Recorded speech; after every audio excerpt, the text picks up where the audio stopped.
Hey everybody, welcome back to another episode of the Philosophical Liberal on Substack. I am one of your co-hosts, Chris Bush, and co-founder of 1776 Forward, our sponsoring organization, along with my co-host, Joia Huenica, joining me today. Hey Joia, how are you doing?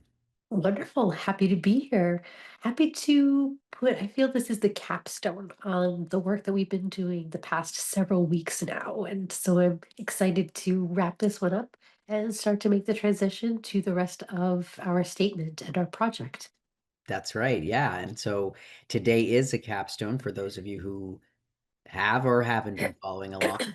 In that, as many of you may know, this whole series is dedicated to us going deep into chewing and developing and refining our statement on philosophical liberalism, which animates all the work that we do at 1776 Forward and the ideal we're working to advance in the culture.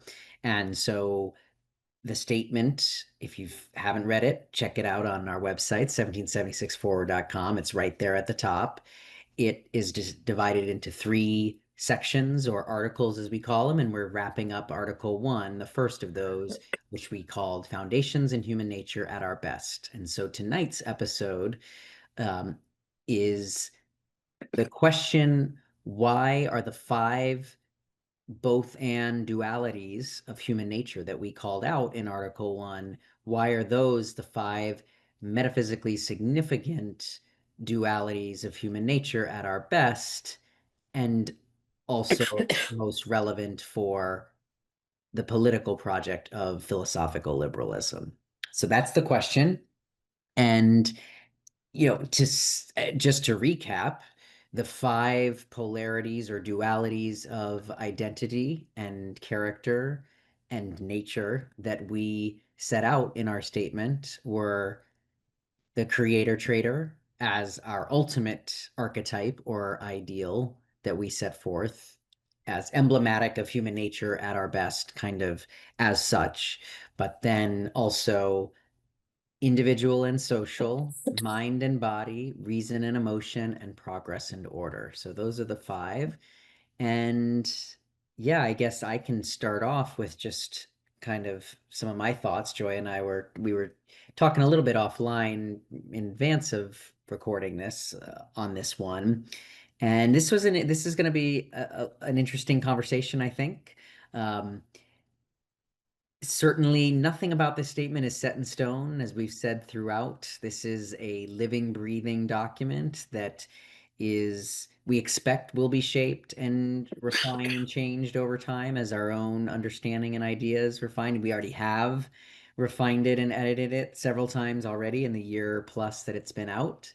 Um, but for now, the question of why these five and why they're the metaphysically significant five for human nature at our best and philosophical liberalism is definitely an interesting one. One I don't think we necessarily thought about when we first set out to write it, but that perhaps we kind of subconsciously or implicitly were kind of answering in highlighting these five when we wrote Article 1. And I guess my roundabout way of answering the question is to say, when I go back and think about what we were trying to do, even with Article 1, why we started a statement on politics with a statement on human nature at its best, is we were trying to answer the ultimate question of why do human beings need freedom? Why is freedom as a political condition and social governmental construct, why is that not only important and valuable, but necessary for human life and human flourishing life? Um, and we were trying to connect it to questions on human nature and our best to kind of a kind of variation of the famous is ought dichotomy in philosophy, for those of you who are students of philosophy and familiar with it, but this notion of can you derive a value from a fact, from kind of a universal truth about existence and reality as such, when values often are more of a subjective type of phenomenon. what is it I like and love and admire or don't like, don't love, disadmire. So um, and that is why this is even a political project in many ways, a philosophical project in many ways, or why, as we call it, our first principles approach to answering these questions about political society involve philosophical questions, because in order to answer this question of why freedom is not only important but necessary for humans, which we think puts it ultimately on firmer footing, that we can defend better on not just practical or logical grounds, but moral and even kind of metaphysical grounds. That's why we wrote this first section. So in many ways, I kind of thought about it when we were trying to define human nature at our best. That's really our answer of like our North Star, what we're aiming for, what we think freedom unlocks is it unlocks our ability to be most fully human and to achieve our values, operate and actualize our nature at our best. And so I think we chose five pairings of human nature and identity, by no means the exhaustive ones, but five that are the most significant ones for kind of the most when we say human nature at our best, what that means to me is how do we define human nature kind of at its core, at its essence? You can think of it, if we say this is a first principles project, our approach to this and asking kind of fundamental why questions. To me, Article 1 is the kind of first principles of the first principles. It's the foundation of human nature as such. So that's just my long-winded way of saying I think that's why we chose these five, is that in a way, this was our saying or staking a claim in the ground that these five are perhaps the most important aspects of human identity that define what it means to be human, or certainly at least human at our best. Well, I'll jump in here and say that, first of all, as much as I described what we're doing here with the metaphor of a capstone, stone, I think, is the wrong image for how I think about this. Because to me, this, as you pointed out, is definitely not written in stone. And I think I differ from you even in thinking this is perhaps a little more amorphous, and that I'm not sure that these are the most significant five, although I am sure that these are necessary, if not sufficient. We want to use that terminology. I will share when I was thinking about this. First of all, to your point that we were talking about human nature at our best. I remember one of the conversations we had was discussing how in this we are talking about the foundations and bringing it to a kind of metaphysical or ontological level about human beings, but we weren't trying to be exhaustive. As much as this is No, philosophical liberalism, it's not a full philosophy, and we weren't right. trying at any way to say this was a comprehensive, exhaustive, systematic perspective on human nature, which is why I remember we even came to thinking about, we're really even focused on this question of human nature at our best. Of course, Mm, that's a big question in and of itself. What exactly right. do we mean by at our best? We've been talking throughout our whole conversation, our project, about our core values of freedom, flourishing, and greatness. To my mind, a lot of what we're trying to get at in human nature at our best is, what are those core components of being human that are essential for flourishing and for greatness, for self actualization. If you've been watching our series, many of you know that Abraham Maslow is one of my heroes, and he himself had some really good thoughts about uh, how the is ought dichotomy is such a false dichotomy. And just some of his perspective on what we need in the science of psychology had to involve questions of value, had to think about the connection between the is and the ought, but that would be a whole other side conversation. Although We'll one put a pin in that one. Yeah. relevant to this question of thinking about human nature at our best, certainly self-actualization is one of the ways I certainly think of what it is we're trying to get at. But then this question, well, why these five, or are these the five? One consideration I know I definitely had was thinking about trying to keep the number short. Of course, that was another goal that we had, as we've discussed with this particular project, that we want our statement on philosophical liberalism to be specific enough and deep enough to make a case for liberalism, but also to be open enough that it could be embraced by people with their own specific, unique philosophies. So we Right. really just wanted to put perhaps like literally a handful of about five core ideas, that ones that really matter, but that don't in any way attempt to be exhaustive. Of Correct. course, then that's the question, are these the five? And as I said, I certainly think that these five are incredibly important. You and I definitely agreed that these were the five that we were going to include. But also, if anyone's been following, you would know that I, in our discussion of flourishing, presented my what I called my elite eight.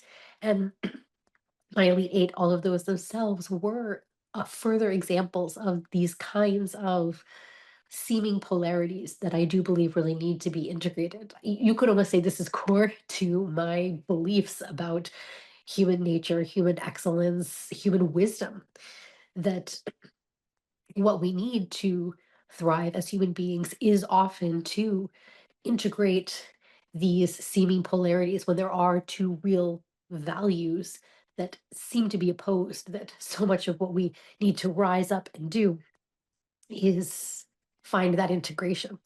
But as Chris, you and I were even pointing out online, there's a practically infinite number of these. And that I would agree with too, Right. especially once you get to some of the nuances, some that are even very similar, but perhaps have nuances that do matter in certain contexts.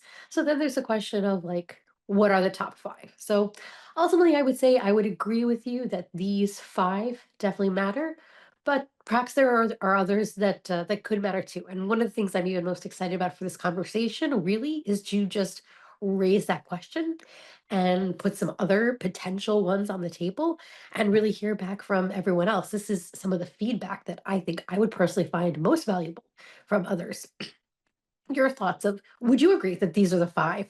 Or maybe Mhm. which of these other polarities might you consider thinking that we might want to add? Because of course we don't have to be handcuffed to five. Right. Excuse me, everyone will see that in our next section we attempted to come up with 10 virtues, and we eventually narrowed it down to 11. So there's no reason that this couldn't, go on to six or seven or eight Right. and still meet our goal of brevity. Yes. Well, and to that end, that's well said. It's funny that you invoke the list of virtues that is coming up in Article 2, because you're right, that is a list of 11, which, if anything, I mean, we didn't want to have three articles each listing 11 things, that would go against the separate goal, which you rightly just pointed out, of kind of brevity and conciseness, so that it's digestible for a wide audience.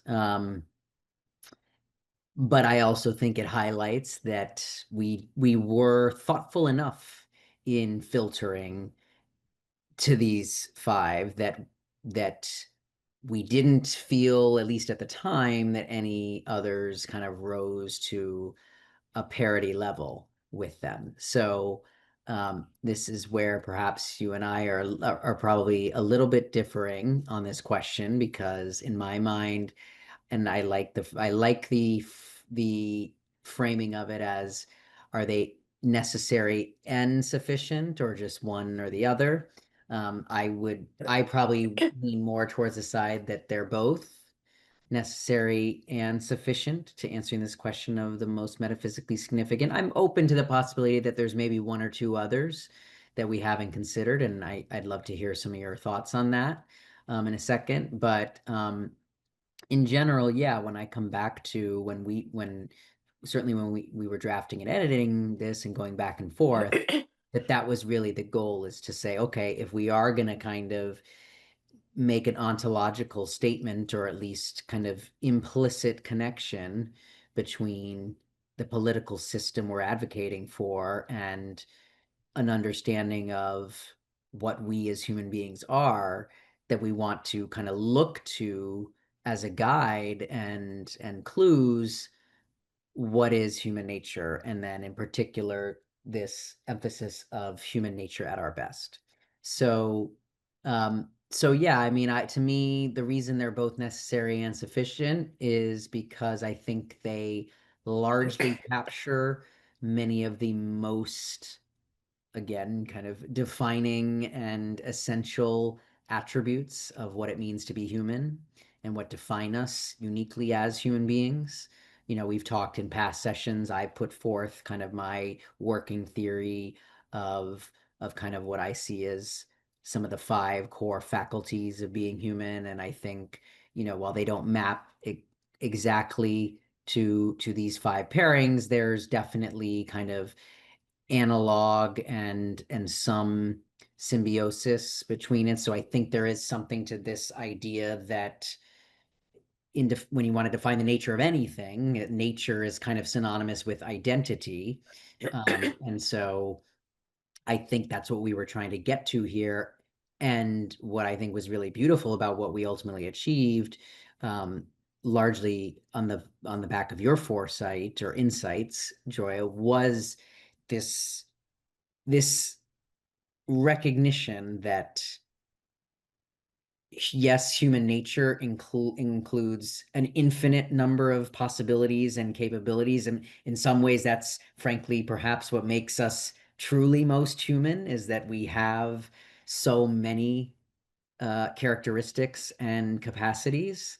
um, and that oftentimes they can seem to be competing with each other, but that the real task of being human and the real possibility of being human is that we can actually integrate and combine and make complementary various divergent and seemingly competing traits and attributes.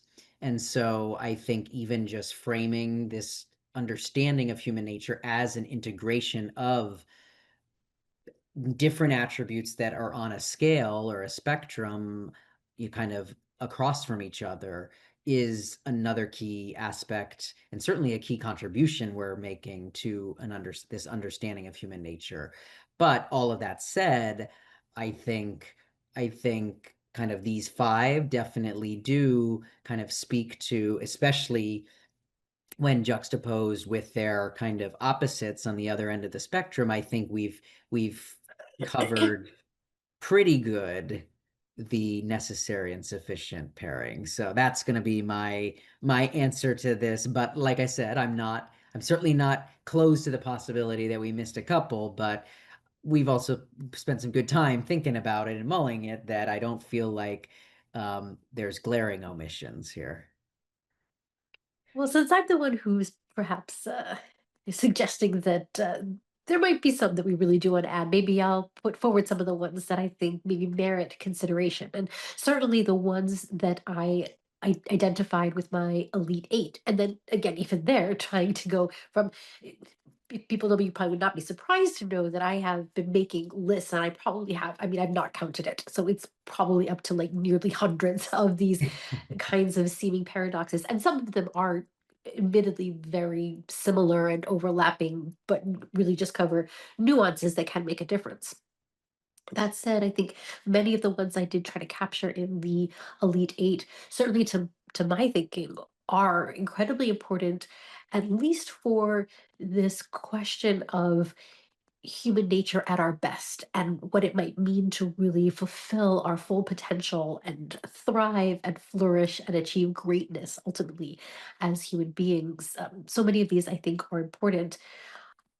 I would say that I'm not so certain that any of these ones I might add would be as important for the specific project of philosophical liberalism. So that might be a consideration in and of itself, uh, as to what even ultimately to include in this list. We're talking about foundations in human nature at our best, but foundations for a project of philosophical liberalism. So that's clearly part of the context here, and certainly ones to think of. But just even to refresh your memory, what I some of the most important ones I think that I covered even in the Elite Eight, and then even just some others that I think are really important to the human experience that we might want to consider adding on to this. So considerations like the timeless and timely, incredibly important to me, um, local and global or even universal, that pairing, the paradox of happiness that I talk about, the importance of having both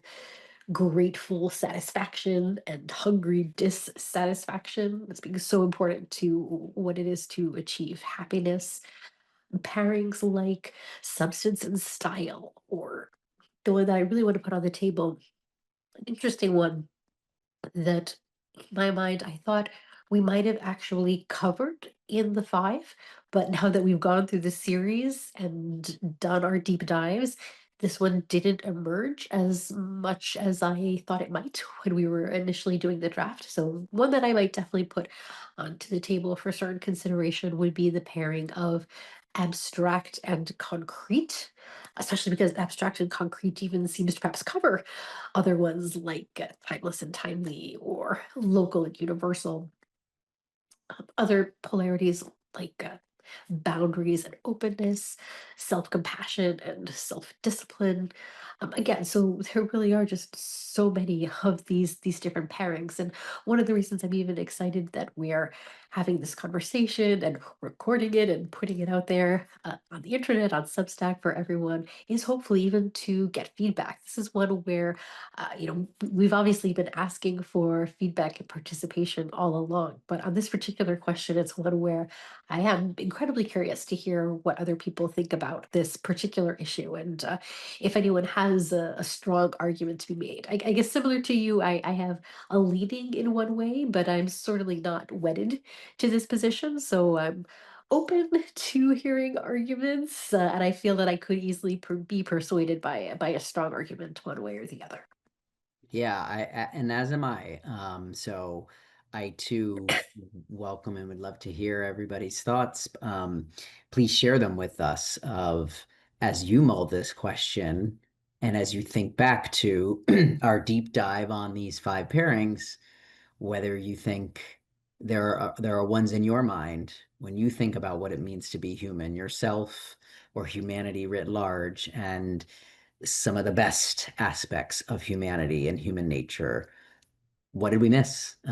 Or what could be changed about our framing of these? The ones that are necessary to thrive and for a thriving free society. Correct. Yes. I mean, yes, and that's a good point. That as indicated by the very question that animates this conversation tonight, the very question itself, this is a two-part filter. So it's both why it's necessary and sufficient for human nature at our best and for the political project of philosophical liberalism. Um, On that note, did you want to share some of the insights we got from AI on yeah, this question? exactly. And so that actually is a perfect segue into the second half of that question or the second filter, which is why are these the most important for the political project of philosophical liberalism? You know, I guess my short answer is insofar as they, setting aside the debate we just had as to whether they're fully encompassing for the question of the most important for human nature at our best, kind of in its own right, um, in whatever that list is, whether it's those five and nothing else, or those five plus some more, or a modified version of those five, whatever, you know, whatever that list is, I would argue that insofar as we can get to something like an understanding of what is human nature at our best, then I think we can start to derive, okay, well then how do we build a political system that reflects and encourages those aspects of our identity and our nature? Because obviously we don't want to live in a society that goes against our nature. So this is exactly why we wrote Article 1, is that by clarity and understanding on these questions of what does it mean to be human, and then in particular how do we aim that in a direction that gets us to be fully human at our best, that can help us better design a political structure and economy that that elicits and supports and encourages that. So to me, I think, the answer follows or will follow very clearly based on kind of clarity on that first filter, that first question.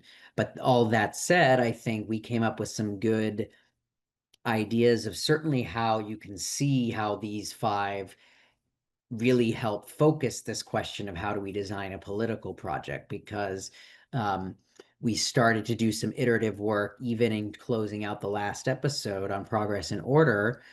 We started to do some iterative work between us and then with AI, which we use as our handy companion tool to help us, particularly. And this is where large language models are particularly valuable in reasoning and synthesis of kind of text-based, written, or kind of conceptual thought work. And so, as many of you know, we've been strong advocates here at TPL for the use of AI into to augment one's work, one's thinking, one's creativity, and we certainly avail ourselves of it where we can. And so as we've iterated, just kind of and even fed it this question of then how do we pivot from article one heading into the rest of the articles, and how does it apply to political economy questions. It gave us, I think, a really good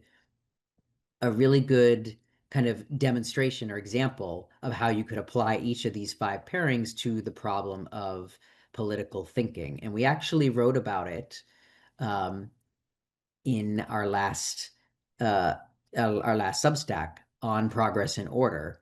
In our text bulleted summary that always accompanies these videos, at kind of towards the end, we kind of introduce this idea, and I'll read it really quickly, about kind of wrapping up and explaining these five key philosophical foundations for political thinking. And so it kind of went in reverse order of the way we wrote them in the statement and applied each pairing to a kind of political question, or framed each pairing in the context of how we might think about politics in a way that takes into consideration both characteristics. So progress and order, we wrote, how do we balance innovation with stability, reason and emotion? How do we make decisions using both analysis and values, mind and body? How do we create policies that address whole human beings, individual and collective?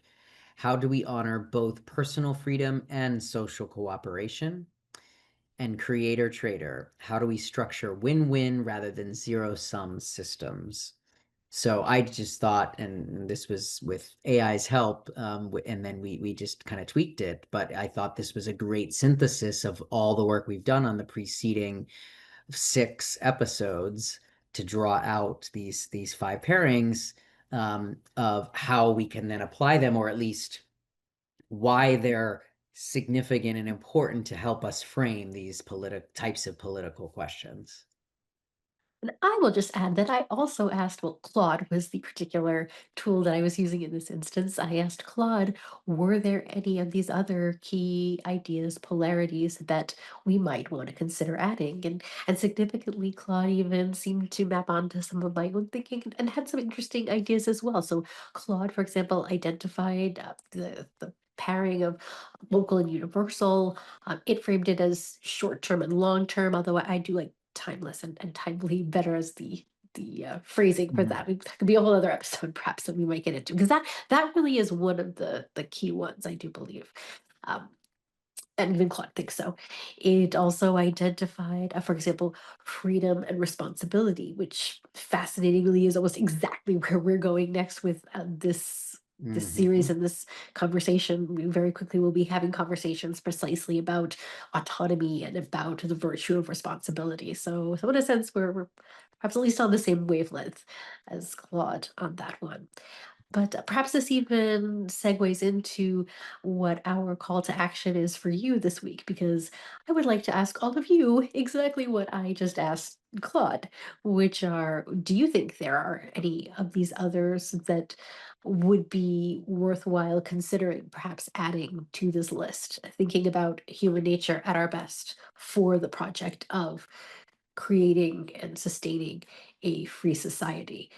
And I would ask you to perhaps even think about it. We always love to ask to think about in terms of both mind and body, thought and action, to think about self leadership and community leadership. So I would be incredibly curious to hear if there are any of these polarities that you find to be particularly animating in your own life and activity. So certainly timeless and timely is one of the big ones that comes up in my own work. So perhaps that's why I'm such an advocate for that one.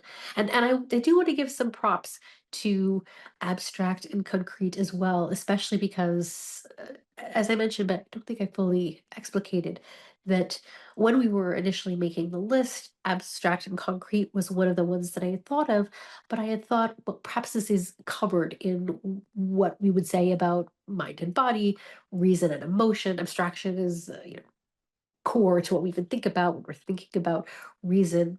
But now that we've actually gone through the series and we've done the deep dives, we really have not addressed the importance of that polarity to the extent that it might merit. So those would be maybe the ones that I might want to really put forward. But as I said before, I'm really most curious with this one to hear, especially from people's personal experiences,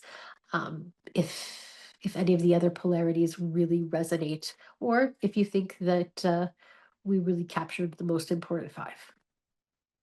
I love it. It's a great call to action. And I too will be mulling the ones you put forth. Um, I definitely I can see the case for abstract and concrete. The other ones, I mean, I definitely believe that they're significant aspects of human nature, and certainly when properly integrated, can help us operate in accordance with our nature to achieve our best. Um, Whether or not I think they rise to the same level as the rest of them, I don't know. I'll think about it, and I guess I'll take up the call to action as well. On that note, hopefully we hear from all of you soon, and we will be essentially turning the page and proceeding on to the introduction to Article 2. Excellent. See you all in 2 weeks. See you then.